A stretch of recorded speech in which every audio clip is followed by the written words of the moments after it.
So Dom, is Conor McGregor going to win this season, like at all, or what?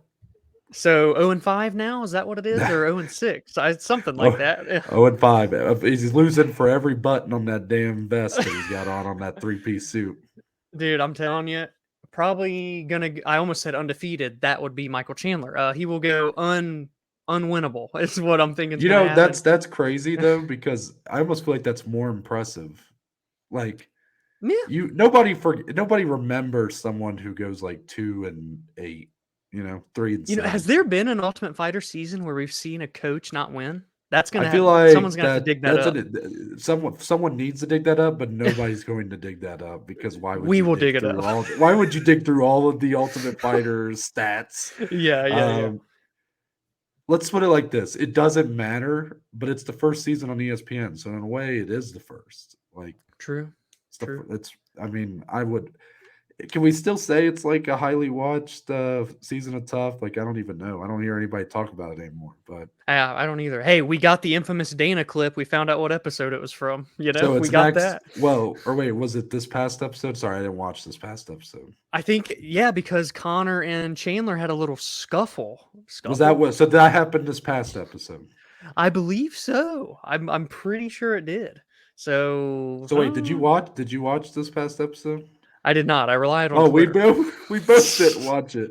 I heard it was the next episode that they were Oh, so it's a plugging in. preview for that makes more sense, So maybe, if actually. that's really previewing the next episode, Dom, does that mean he's going to go 0-6? Because his reaction did not seem very That's happy with true. whatever was If that's a happening. preview of next week, he is 0-6. And he pushed Chandler. Chandler got in his face. Oh boy. Too bad that's the closest Mike was going to get to fighting Connor. I'm I sorry, knew that was Michael, Mike. I knew that was coming. I knew that I'm was sorry. coming. You're so I'm sorry. mean. You're I so know. mean. I know. Welcome back, everybody, to the Below Average Joe's MMA show. We're here. It is Friday, preview edition once again. Dominic, we're here to talk about Sean Strickland versus a big yellow bus. I knew you were. We also we also have a big fight announcement for the Mexican Independence card September 16th. I mean, I guess we got the official announcement Mm-hmm. that card will serve that purpose. Yep. Dominic, we even have rumors of a little return to the UFC going on right now. A lot going on, and yet little going on at the same time. How are you Yeah. doing, my friend? Have you put your bet in for Musk versus Musk or whatever the fuck the other guy's name is? Musk and Zuckerberg. Yeah, I'm still waiting for the lines to come down on Zuck. No, I'm just kidding. No bet's been put in yet, but it's been a damn good week. It's going to be a damn good weekend. I'm all dressed up, getting ready to go to a wedding rehearsal. Shout out to our friends Lily and Evan. Evan, actually, the groom, soon to be groom, is a fan of MMA and always talks to me about the UFC and MMA. So I look forward to Nice. chatting with him this weekend. So it's going to be a fun weekend, man. We've got a card. We got a main event. We're going to get to preview that, of course. So things are going well. How are you doing, Noah, up north? Doing well, and I'm doing a little better when I look down this card. Really, kind of, took my time to dig through some of the fights on here, and I realized, this fight night really ain't all that bad. Like the main event is sort of a take it or leave it. Like it's not the kind of main event that I would push for, Yep. but I do think the main event has excitement potential. It's Yes. sort of like that Vittori Cannonier, not quite as high level, at least in what these two have shown, Mm-hmm. but has the potential to be kind of a low key banger of a fight. And I For think sure. the undercard, again, like, is it a ton of names jumping off the screen? No, but there's a lot of guys on here I'm excited to watch. And Yes. co-main Yes. event's pretty good, I think. So all in all, like I think the card actually is not as bad. I mean, this isn't the Holly Holm Myra Bueno Silva card coming up in That's a going to be couple a of rough weeks. one in a couple Yeah, weeks. so Yeah. that's something you guys have to look forward to from us. But regardless, Dominic, I think I'm ready to just jump right in if you are. Let's do it. Time for the bus. But first, Oh, got to yeah. plug those social medias, Twitter, Instagram, at the BAJ MMA. We will post our full betting slips on there going into the card this Saturday. Follow us on, I also forgot to mention TikTok. It's same at. Follow us on there. We've been doing some trivia each week for whatever Mm. cards coming up. Obviously, clips of the podcast on there as well. If you would like to listen to audio versions of the show, you can do so on Spotify, on Apple, at the Below Average Joe's MMA show. And Mhm. if you're watching this, or if you would like to watch a video version, you go to YouTube, subscribe, like the Below Average Joe's. Dominic, I think I covered everything, didn't I? Bada bing, bada boom. Let's talk about our main event, UFC Apex 48. I don't know. 76. In your main event, Sean Strickland will be in his fourth main event in 12 months, and he is taking on a man who's only got 19 seconds of UFC cage time up to this point, Mm. Abus Magomedov. However, Sean Strickland only a minus 150, Dominic. He's ranked number 7 in the division. Magomedov plus 130. Dominic did have a fun fact about Abus that did kind of blow my mind, that he did fight in the PFL way back when. Actually suffered a really quick knockout loss in the 2018 championships, but Mhm. he looks like a man rejuvenated since then because he's been on fire. He looked terrific in his debut. But Oh, Dominic, the intrigue for this main event comes from the unknown. The unknown. Why are the UFC putting this together? That's what a lot of yeah. people are asking. Because Magomedov, yes, that last name, maybe that's reason enough. Yeah. But in all seriousness, like you put this main event together, Sean Strickland's kind of a proven guy in the top 10 here, middleweight. Mhm. Magomedov, 19 seconds of octagon time. Yeah. Dominic, how are you sort of feeling about this main event? Like, how are you feeling about Magomedov's chances in this contest? Yeah, man, this is interesting because, this isn't the bright young prospect for the UFC getting his first main event. This is a true seasoned veteran, 32 years old with 30 professional fights in Abus Magomedov. And I think that shows that the UFC realizes, all right, we don't have as much time with Abus as we do with some of these other younger talents that we sign. So we need to push him a little bit quicker. In a 19-second front kick knockout will do just that, apparently. And here he is main eventing against a division staple and Sean Strickland. It's fascinating. It is an intriguing matchup because Sean, we've seen him against basically everyone at this point, right? As long as you're Yeah. not Robert Whitaker or Izzy, he's basically fought everyone. And here he is now welcoming Magomedov. And this isn't really the first time that Sean has played this role. I mean, in a way, he kind of played this for Alex Pereira in a way, allowing him to fight up. And look what that got Alex. That got him into a title fight and he became a champion. So Sean really will fight anyone anywhere. I think it's been proven pretty much at this point. So it's risky in that sense of what's truthfully at stake for Sean as compared to Abus. But the fight, man, I feel like the odds are justified, and maybe they should even be a little bit heavier on the Strickland side because of all this experience, because of all the 5-round experience that we've seen him garner. And you look at Magomedov, and the guy, like Noah said, has 19 seconds, and that's it of octagon time. And it was against someone in Dustin Soltzfus who, I'm not bashing on the guy, but he's not an elite level top 10 middleweight. So it is a very intriguing for that point alone. I'm not quick to jump on a side particular in this one, but if I had to choose, I feel like I would have to lean with the veteran here in Strickland, Noah. I could see why you would say that. And I would even have had that opinion when this fight was announced, for example. I sort of had that. But as a betting man, I look at those lines and they scream to take Magomedov here. Oh, They another one of scream those it. for you. They scream it, Dominic. Why is Magomedov a plus 130 in this contest? Like, I get it. Mm. He's a veteran. He's what, 28? He's got like 28 wins or something like that, Yeah, or yeah, 26 wins. The guy's a beast, no doubt. 19-second debut, and he looked phenomenal. But this man making his second walk in the octagon. He's going up against Sean Strickland, who's making his fourth main event in 12 yeah, months. A yeah, guy who's gone 25 minutes and it not been a problem. Outside of like an Alex Pereira, has really been a hard guy to yeah, figure out. Like maybe, yeah, like Jared Cannonier beat him, but even when you beat him, it's like it's very close. yeah. That Like was a split, you know. he's Yeah, done a great job of kind of. I always call him a technical brawler. And I yep, swear sometimes I find him more and more sort of leaning into the technical side where we're starting to see an even more patient and sort of, I guess, just well-rounded in terms of his striking version of Sean yeah, Strickland. The Pereira fight was a weird one. You know, he kind of thought he could stand with Pereira, and he found out real quick that was not the case. Sure. But outside of that, man, the guy fights very smart. So I don't see why Sean Strickland is this low of a favorite, and that's why, dare I say, I think I'm going to end up taking Abus Magomedov and Yeah. money line here. And I think, Dominic, you have to factor in too that the UFC likely sees something in this guy. If they're Yeah. matching him up with Sean Strickland in his second walk, they're either A, they see something in him to the point to put him in here, or B, they're hoping that they can really bounce him off of a big win he had in his debut to get a bigger win here and to give Yep. some fresh faces, some new life into this middleweight division that sort of desperately needs it. I think that's the reason this matchup's happening, and that Paulo Costa Ikram Ali Skarov fight, because it would have made more sense to match up Magomedov with Ali Skarov. But I think the UFC want these fresh faces. They want guys that can be credible threats to Israel Adesanya. Sean Strickland, though, Dominic, if he wins, like, it may not seem like it does a lot for him, but do you sort of agree with that, or do you feel like maybe it does a little bit more for him, considering Izzy is likely main eventing the September pay-per-view? We don't know against who. Strickland could potentially be on the short list of opponents. What do you think? No, I think in that sense, that's where the pressure is for Sean, is staying relevant for a title opportunity here, because he's one of the few that have not matched up with Izzy yet.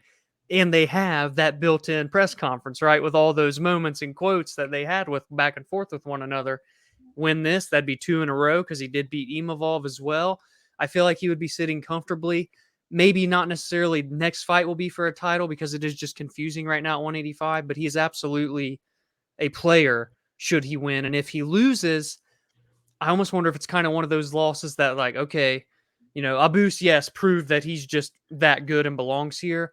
But I almost wonder if he can recover Sean Strickland, that is, from this loss as well. And maybe that's more of a Monday thing. But I think, well, there's just there's a lot more to lose for Sean than gain, you know?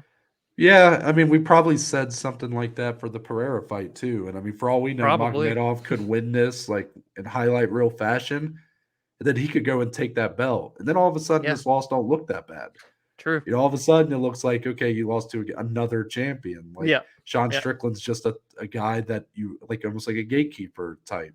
But I think it's too soon to tell how this loss could potentially or not damage his future, like in the division. I think there's a reason that he's being given these many opportunities to headline, even if some of the fights have not been all that great.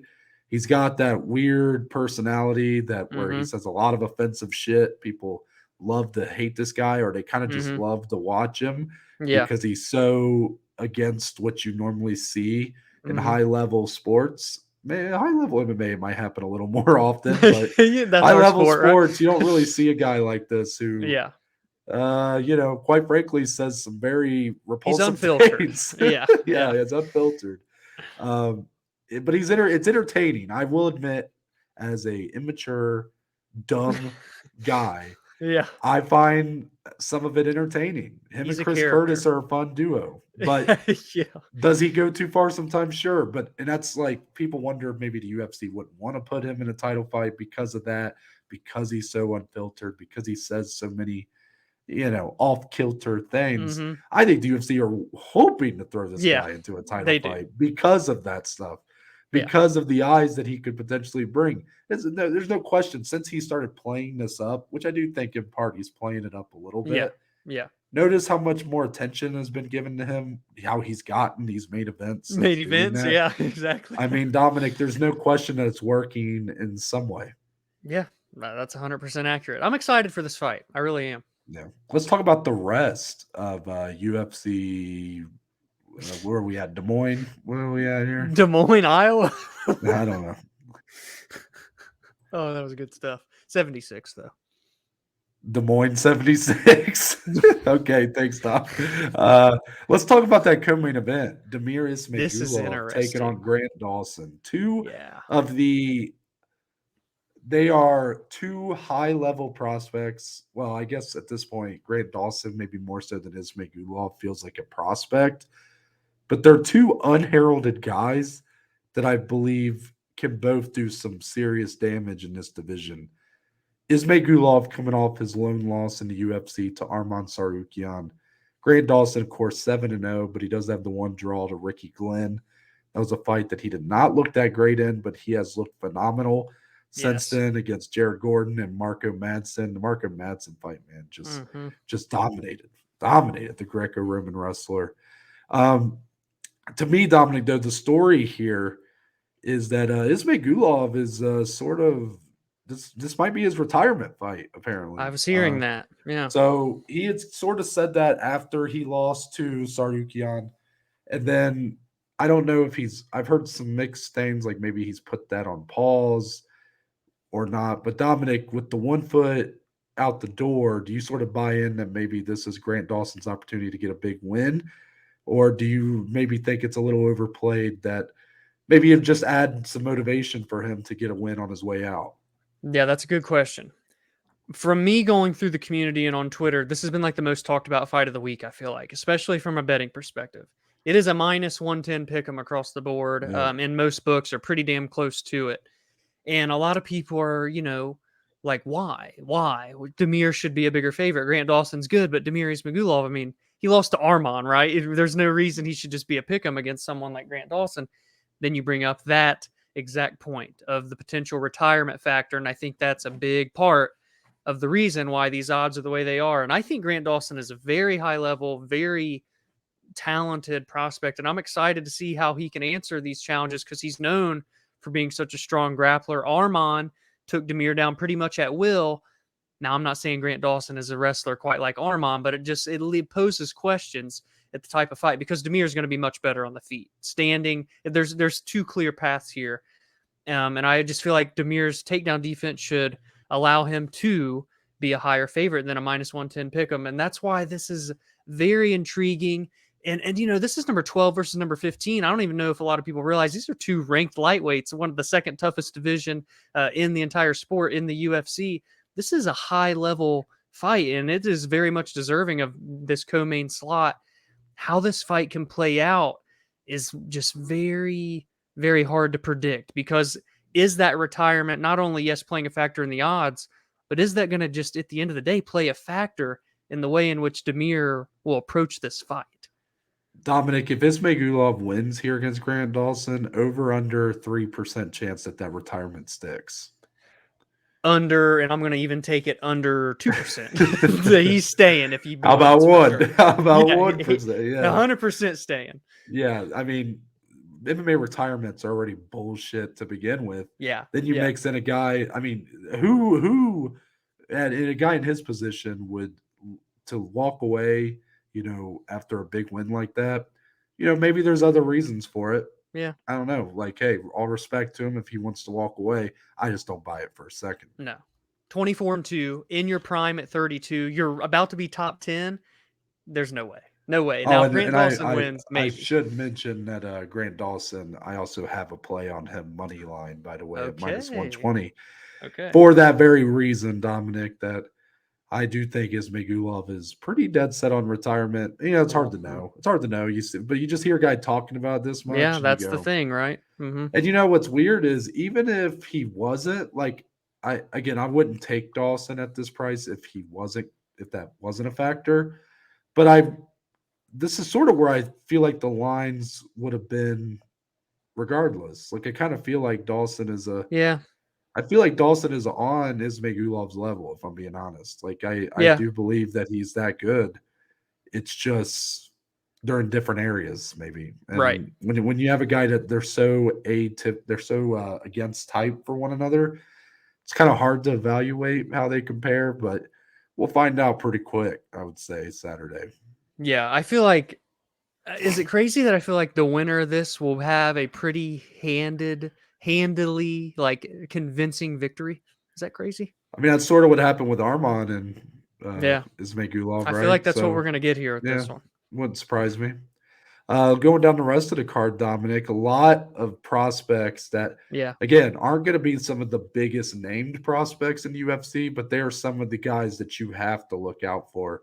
And Dominic, I'm going to let you tell me which prospect you're most excited to watch this Saturday. Oh man, there really are a lot to choose from. There are a lot of young, very bright prospects, but I'm just going to take it one fight down because I'm going to Michael Morales. He's 14-0, looking to go 15-0. There ain't too many undefeated fighters in the UFC, and Michael is one of them. 23 years old, and this is a test right here, right? We've seen him go 3-0. You know, they haven't all came super easy, but he still has came out pretty clean for the most part. 2 finishes, 2 back-to-back knockouts. But now he's fighting Max Payne Griffin, 19-9, been in the UFC for years, fought so many seasoned veterans. We even got to see him fight Neil Magny in person, for crying out loud. I mean, he's fought everybody. This is a very big test for Michael Morales. I believe he's like minus 260-ish going into this. So the favorite, as he should be. I'm wondering if he's going to look like a minus 260 against someone who's been there and done that against Griffin. And if he does look like a minus 260 or higher, that is a pretty damn impressive performance. And this is that step up, right, that we want to see these young guys take. This is it right here for Michael Morales. Yeah, Dominic, this is a big fight for Michael Morales, and so much so that I don't love him at this price here. I really don't. He is just phenomenal to watch, explosive. But Dominic, he's super raw, super green. Yeah. You know, he does get hit a lot. Mm-hmm. And against a guy like Max Griffin, who's just been in there with so many, he's a slick vet, you know, at this point. Yes. He's been in there with a lot of good fighters. I will not be surprised if Michael Morales, you know, runs through him in a round, but it wouldn't surprise me if Max Griffin's able to kind of extend this fight out. Yeah.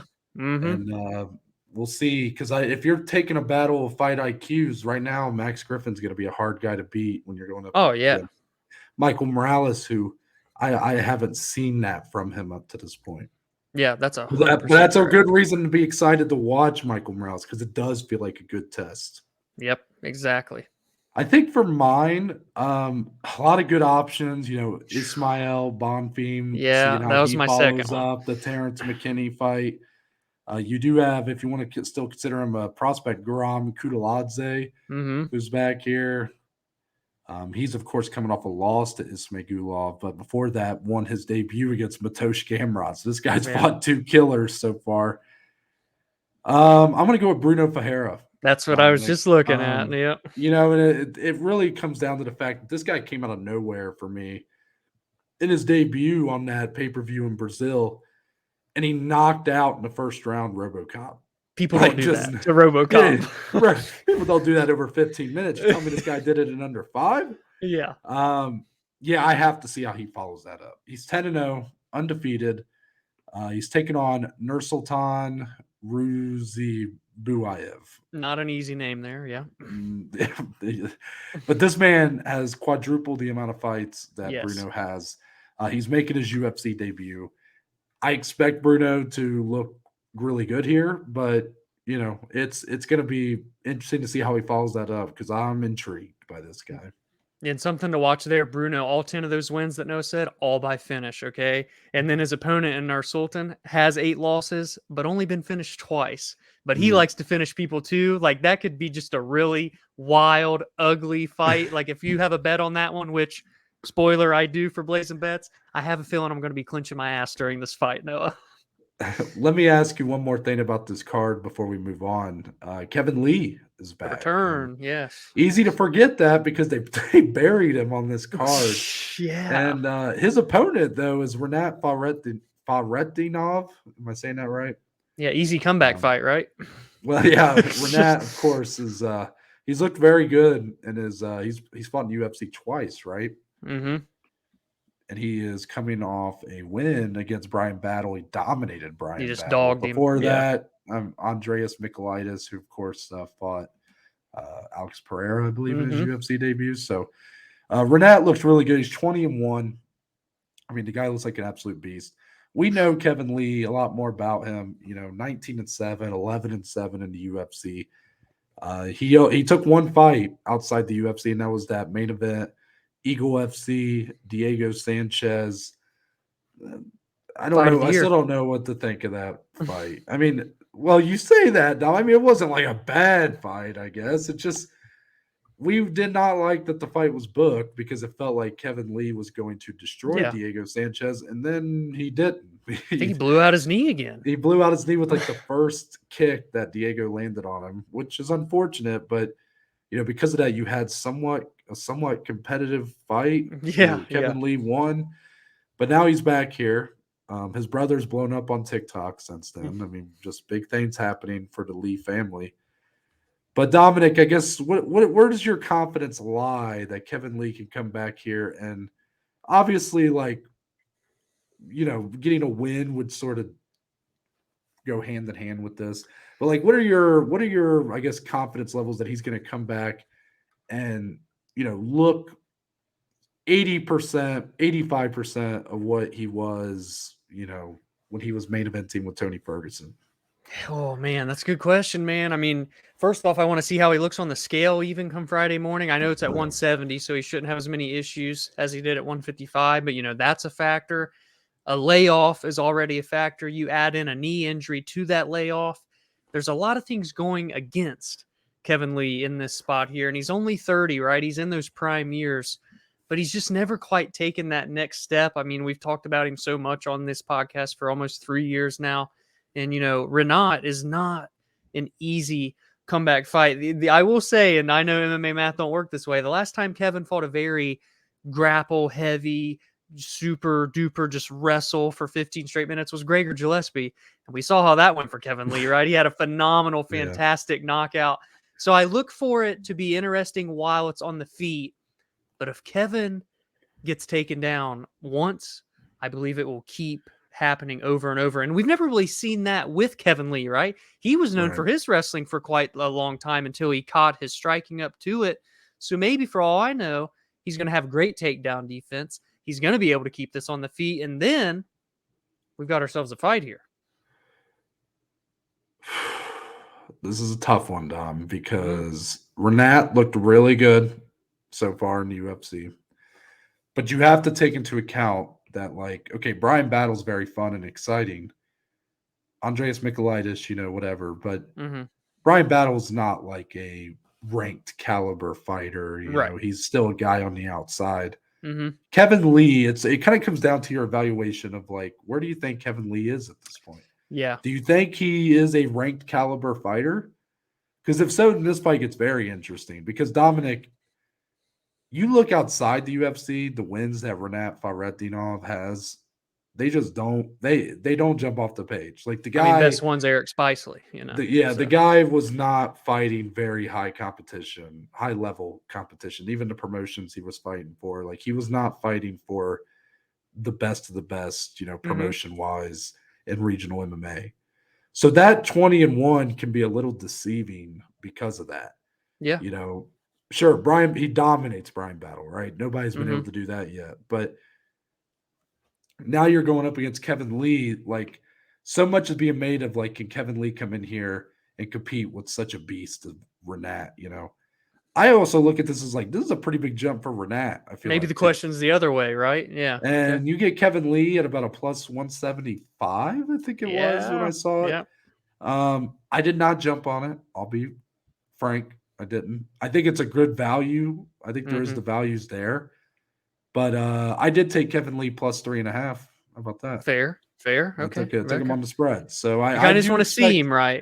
Would it surprise me if either guy came in here and dominated? I would not be shocked. It's I just don't really have a clear prediction of how this fight goes.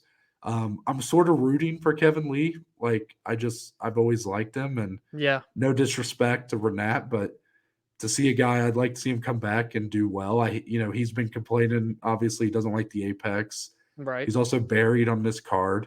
Yeah, so strange. It is a little strange. I felt like his return might be a little bit bigger of a deal, but maybe people have just forgotten. And this is the time for him to remind everybody who he is. There you go. Just watch for him, people. Yep. Anything else from this card, Dom, before we move on? I think those are the big hitters. All right, let's talk about the rumor mill. Yeah, this is random as shit. Slow news week, people. Yeah. But look, Ronda Rousey is in the rumor mill right now. This all stems around the UFC women's bantamweight division. The title is vacated because Amanda Nunes, of course, retired. So the rumor is that the UFC want to bring back Ronda Rousey to compete for that vacant bantamweight title. Unclear who it would be against. Dominic, let me just ask you. I get a sense of how you're feeling about this, but do you buy this at all? This rumor at all? Do you buy? There's two parts. Do you buy that the UFC want her back, and then Okay. do you buy that Ronda would actually be willing to come back? So I absolutely do not buy the latter. Ronda's not coming Okay. back. I feel like it seems pretty clear she shut the door on MMA. I mean, look what she's doing. She's thriving. I think she was or even still is a women's tag team champion in the WWE right now. Like, I think that chapter of her life is over. Now, would the UFC want her back?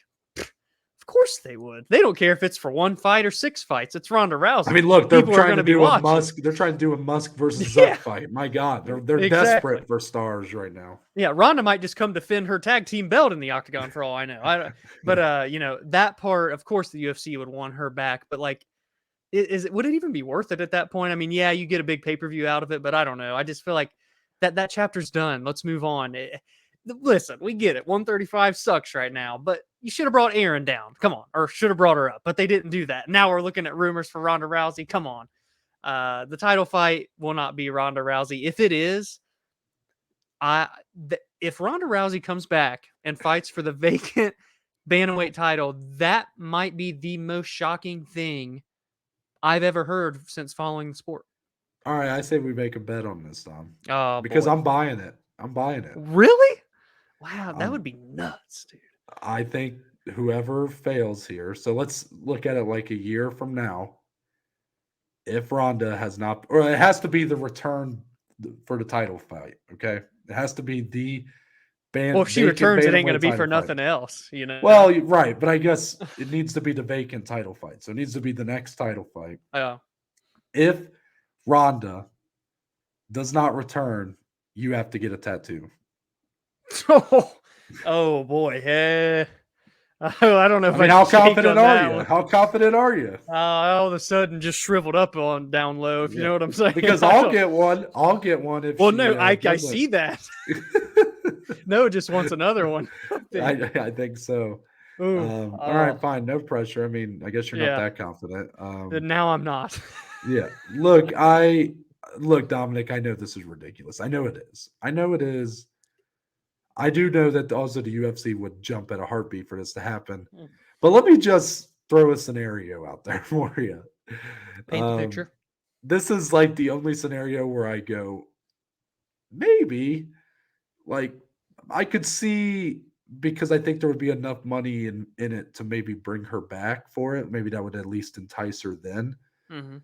Let's say, Dominic, we have a pretty big event coming up. The rumored Musk versus Zuck fight, UFC 300, right? Yeah, yeah, But that fight's definitely not happening.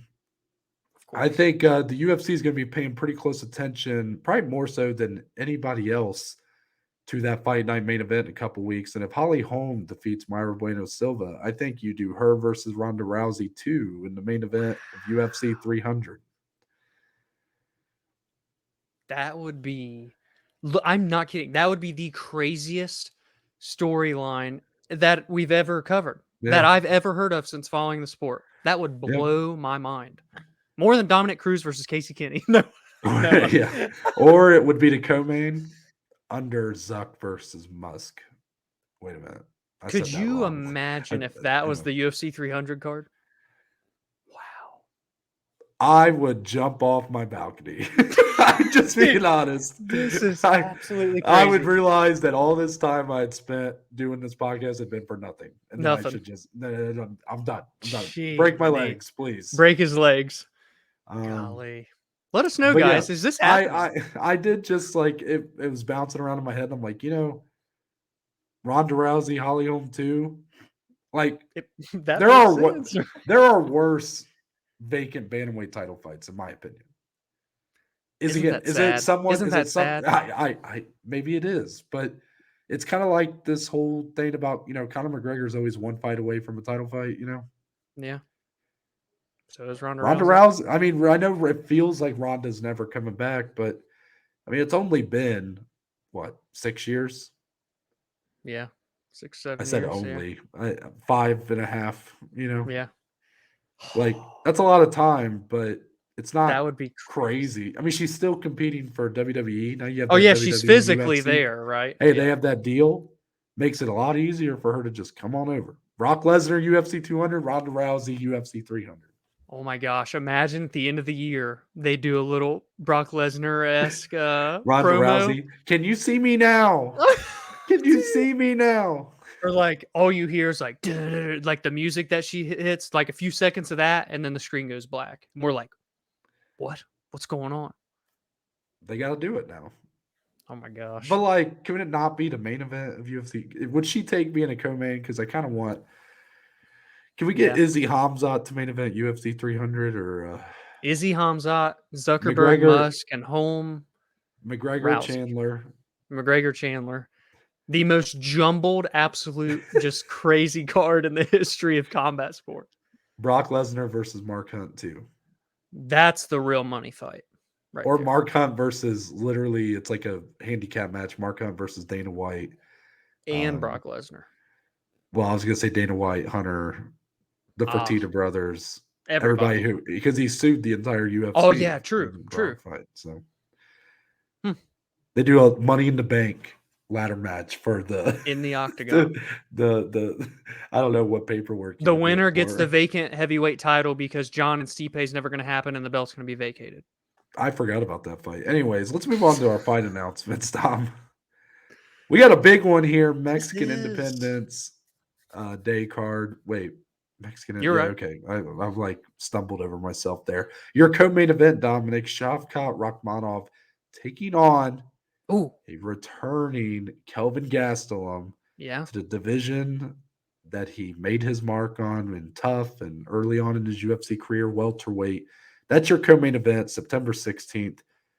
Will they call it hashtag UFC Las Vegas? I don't know. I Yeah, I don't don't know give what they're a going to shit. call it. Maybe they call that one UFC Des Moines just because. Yeah, right. But Dominic, that's your co-main event. Give me your, I guess, intrigue level. Like I understand you like both these guys, but is there actual excitement, intrigue behind this fight, or do you feel like this is Shavkat's fight to lose? I do think it's Shavkat's fight to lose, but I don't think it will come easy. You know what I mean? Like Jeff Neal gave him an incredible fight. And I mean, who finishes Kelvin Gastelum?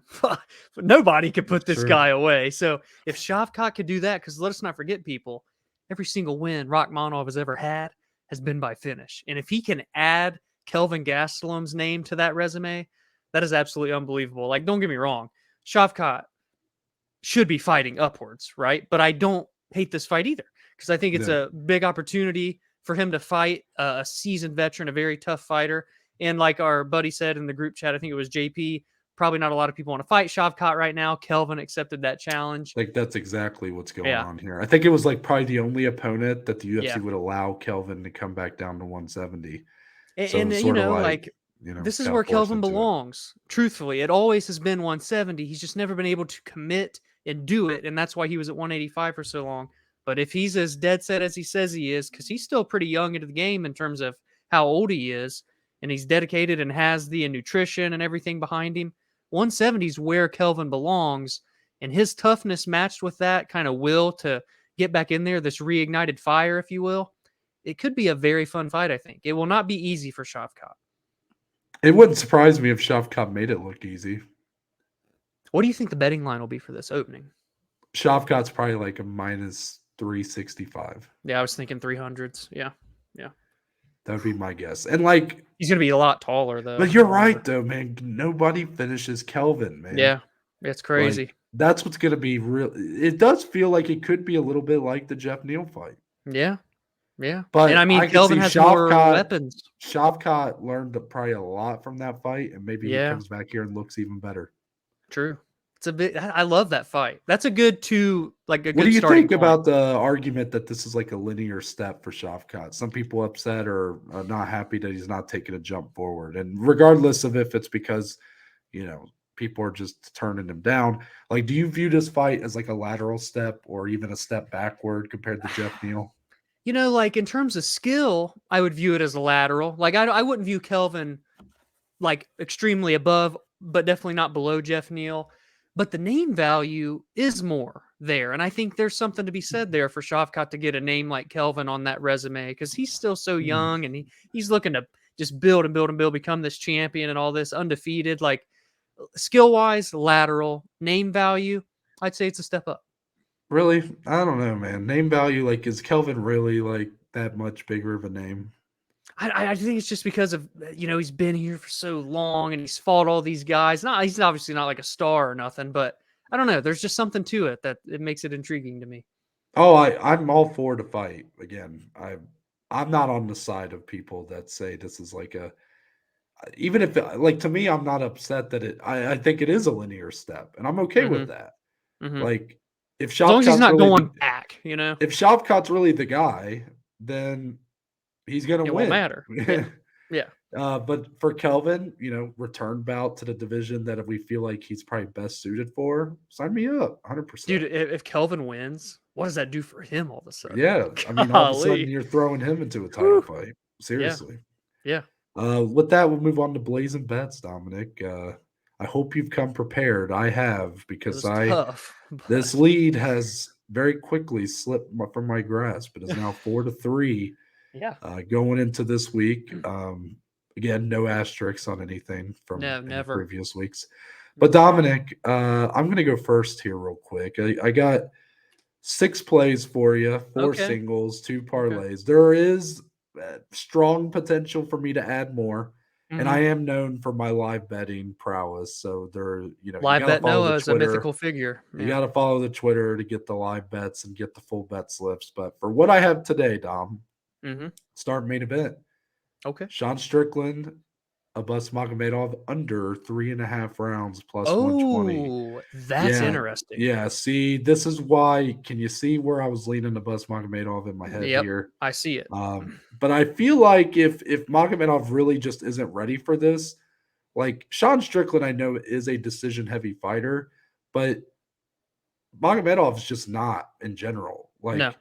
And I think for Strickland, he may be forced to be a little bit more aggressive in Okay. getting that Yeah. finished. It may be a bit of like, if he doesn't finish me, if he doesn't finish me, I'm just gonna have to finish him. Like that's the Yeah. way it's gonna have to go. Because I could see Magomedov coming out here super aggressive, trying to put Strickland on the back foot. And Strickland's gonna have to react because of that. We'll see what happens. Co-main event, Grant Dawson money line. I already said it, minus Yep. 105. Sorry, I think I said minus 120 earlier. I got it minus 105. I already mentioned why.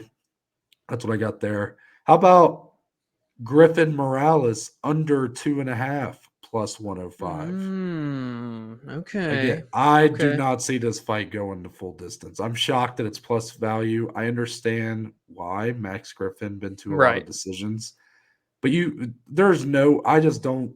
No, I shouldn't say there's no I way. was about to say, There is a don't way, do that. but Michael Morales just does not feel like a guy. This does not feel like a fight to me that's going the distance. Michael Morales is just too explosive. He's going to be too dependent on getting that finish early, but he has shown that he can even get a finish in later rounds. That's true. Yeah. I think Max Griffin is not exactly like he's been a guy capable of finishes, quick finishes in his UFC career. So I think for him to be like this idea that he's going to force a decision here, I don't think is necessarily true. I like it. Okay. Kevin Lee plus 3.5 minus 125 comes down to the fact that I feel like it's a pretty competitive bout on paper. I sort of lean to Kevin Lee's side, but not enough to bet him. Even at plus 175, I was Yeah. tempted. I instead settled with plus 3.5 at minus 125. That way, if he loses a close decision, hopefully we still cash out. This is a risky one. Not I don't know if it's risky. Joe Anderson Brito, he's one of the biggest favorites on the card. It's yeah. Actually, I think he is the biggest favorite on the Heat card. by He's like a far. minus 1,200. Yeah. I was able to get that down to a plus 100, Dom. I took him to win by sub or decision. So Okay. obviously, knockout is in play here for Yeah. sure.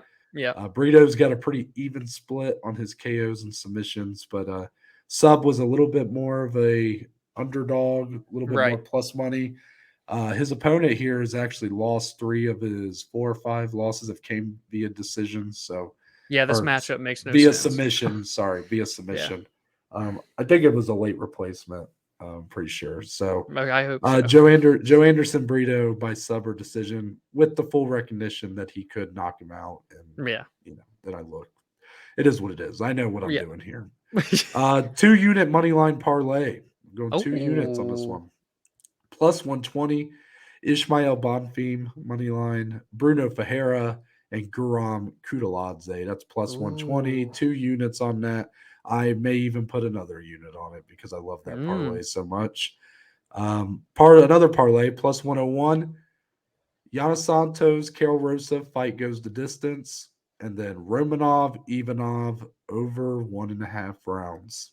okay, yeah, So I'm out on Romanov. I don't know. I know Dominic was pretty excited yeah. about him for a time.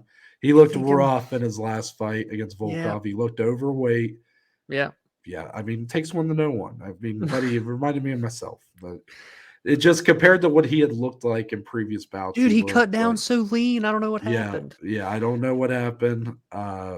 We know that Blagoy Ivanov is not a guy that's going to excite you, but he is a guy. He's a grinder, and he's a Oh tough guy to yeah, take out. yeah, Derek Lewis couldn't finish this guy for Christ's yeah, sakes. yeah, So if Romanov can't get the finish in round one, I think it's going to a decision, yeah, yeah. and the over 1.5 was just pretty easy here. It gets you just over that line plus 101. That's it, Dominic. You got anything for this weekend?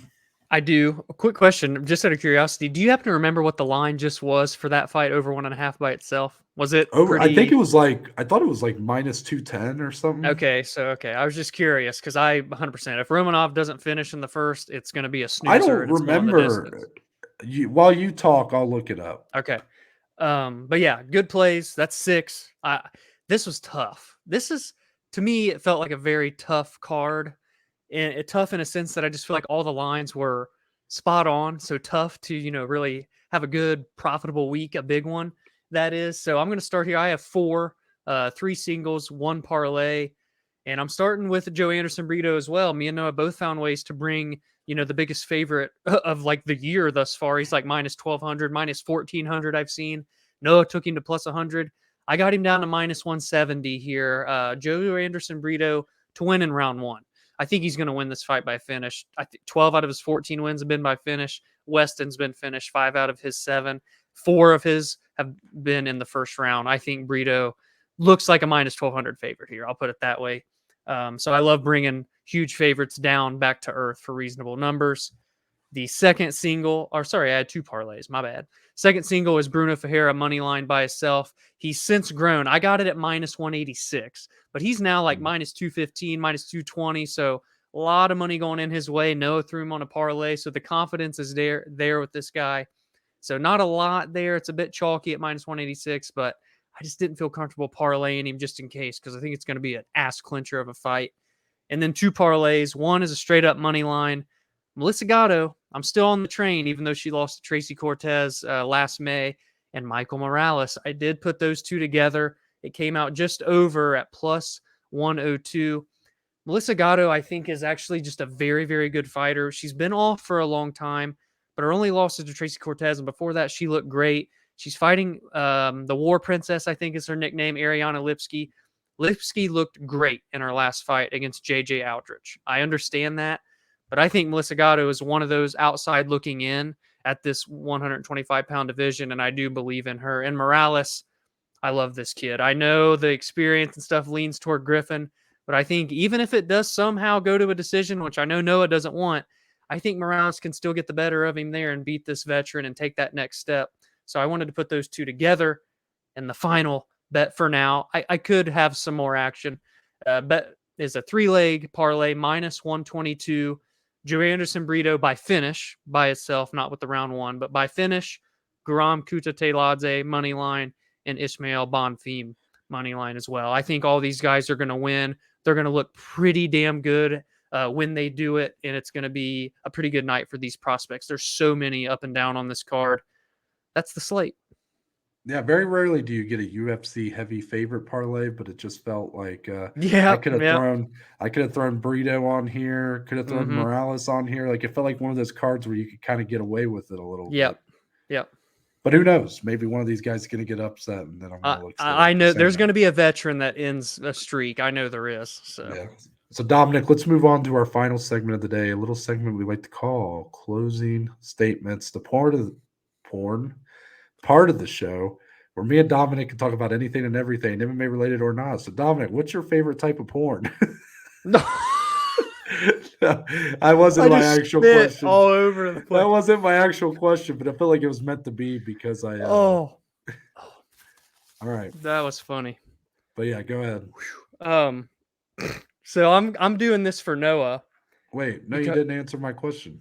oh, yeah, I'm not answering that question. Yo, come on, why not? What's wrong? I don't even know how to You don't react know how to to this watch question it. right You now. know, you've never watched it before, right? Right.